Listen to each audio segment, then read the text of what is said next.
Chapter 7. Sayeh Speaks Up.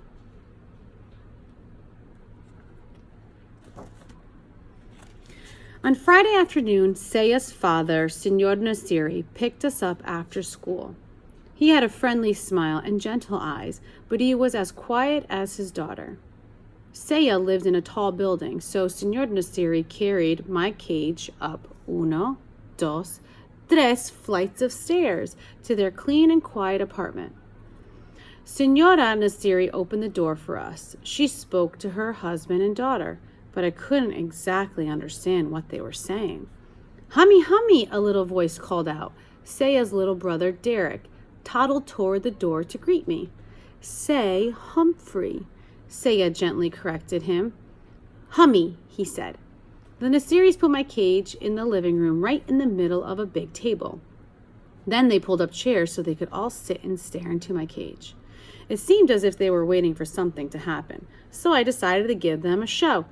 First, I spun on my wheel for a while. Then I climbed up the side of the cage and dived down into a pile of soft paper. They were obviously impressed with my performance as they talked quietly. The funny thing is, I couldn't understand a word they were saying. No wonder Sayeh got 100% on all her vocabulary tests. She and her familia knew a lot more words than I did. They finally went to the kitchen to eat dinner. Later, while the rest of the familia watched television, Sayeh's mother quietly sat by my cage, watching me. She seemed nice. Eventually, it was bedtime for the Nasiris, but after the lights were out, Sayeh slipped out of her room and came back to my cage and whispered to me. I could understand her again. "Now you know my secret, Humphrey," she whispered. "My familia doesn't speak English. Well, my papa does a little, but he's shy about it.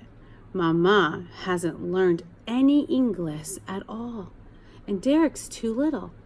"I understand," I squeaked. "That's why I don't like to talk in class," she explained. "I don't talk like the other kids. I'm afraid they'll laugh at my accent. That happened to me when I was little." "But you don't sound different," I frantically squeaked. "I understand you just fine." Unfortunately, she didn't understand me. All she heard was squeak, squeak, squeak. I guess maybe I have an accent too. "But I have an idea that maybe you could help me teach Mama English," Sayeh continued. "Glad to help out if I can," I squeaked to her. "You're a real amigo," Sayeh replied. See, she understood me after all. The next day, I dozed until late afternoon when Sayeh led her mother back to my cage. "Humphrey only understands English, Mama," Sayeh said. "Speak English. Say Humphrey." Sayeh's mom looked a little frightened, but she tried. "Humphrey," she said. "Hummy," Derek cried as he raced into the room and climbed onto his mother's lap. "Say hola, Humphrey," Sayeh gently instructed her mother. "Hola, Humphrey," Señora Nasiri said. I squeaked, "Hola," right back, and she broke into a huge smile. "Hola," she said. "Good job," I said. Well, things went swimmingly from then on. In a matter of hours, Sayeh's mama was saying, "How do you do? Nice to meet you. Would you like some water?" I did. Gracias. Even when Sayeh and Derek left to go to the store with their father, Señora Nasiri kept on talking.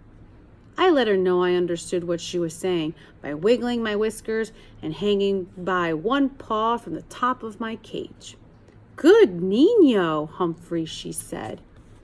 Sayeh and her father were amazed at Señora Nasiri's progress when they returned. The familia spent the rest of the evening practicing English. First, Sayeh pretended to be a guest at the door. She went into the hall and knocked. Her mother opened the door. "Hola, Sayeh," she said. "Won't you come in?" Then Derek went out and knocked. Senora Nasiri opened the door and said, "Hola, Derek. Won't you come in?" He rushed in and toddled right over to the table, shouting, "Humphy, Humphy!" Next, Sayeh convinced her papa to practice Ingles with her mama. "What time it is?" asked Senora Nasiri. "What time is it?" Sayeh corrected her. Senora Nasiri got it right the second time. Then Papa looked at his watch. 7:15, he answered. "Would you like some tea?" Senora Nasiri asked. "Sí, por favor. I would like some tea," Senora Nasiri answered. Guess what? They had a tea party right on my table. As a reward for all their hard work, I spun my wheel as fast as my legs would go, and they all cheered. Later, after the lights were out, Sayeh slipped out of her room to talk to me again. "Gracias, Humphrey," she whispered. "My mama says she's ready to go to English class now. But I wish you were the teacher." "So do I squeaked. And I meant it. There were more English classes or lessons on Sunday, and Sayeh showed Derek how to clean out my cage. Suddenly, the niño began to giggle. "Humphrey, poop," he yelled. His English was improving too. On Sunday night, Sayeh gathered her familia together again. "I want to teach you the American song," she said. Then she opened her mouth and began to sing. "Oh, say, can you see by the dawn's early light?" I stood up, just like we do in the classroom when the Star-Spangled Banner is being sung. But I'd never heard it sung like that before. Sayeh had the most beautiful voice in the world. It was like a gentle breeze. No, like rippling waters. No, it was beautiful. If only our classmates in room 26 could hear her, which gave me the start of another idea. But I didn't have time to think much at all, because soon the whole familia was singing the Star-Spangled Banner, and I squeaked right along with them, even on those high notes. When we got back to school on Monday morning, though, I was a little disappointed. Senora Brisbane asked Sayeh how things went over the weekend. "Fine," said Sayeh, and nothing more. Like Senorita Mac said, you can learn a lot about yourself by getting to know another species. But boy, sometimes it's a lot of work. That Monday, I sat in my cage worrying about Sayeh for quite a while before I dozed off. When I woke up, I noticed that room 26 had changed. The bulletin board was covered with brightly colored leaves. The tops of the chalkboards were lined with big paper witches, ghosts, and skeletons.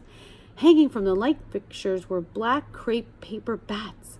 Then I looked to my right and gasped. A horrible, huge, anaranjado face with an evil grin was staring directly at me.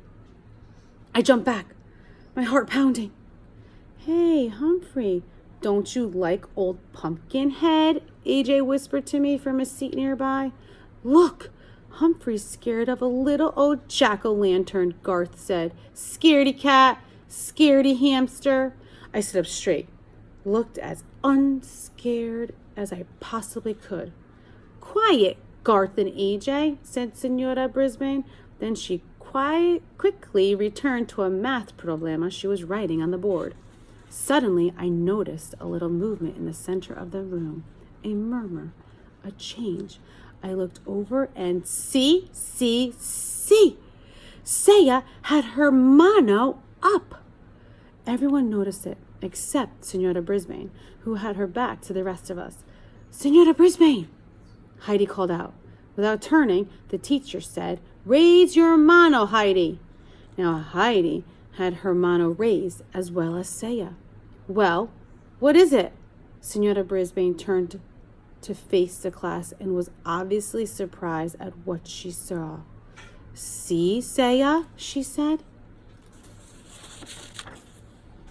In a loud, clear voice, Sayeh said, "May I move the pumpkin away from Humphrey's cage?"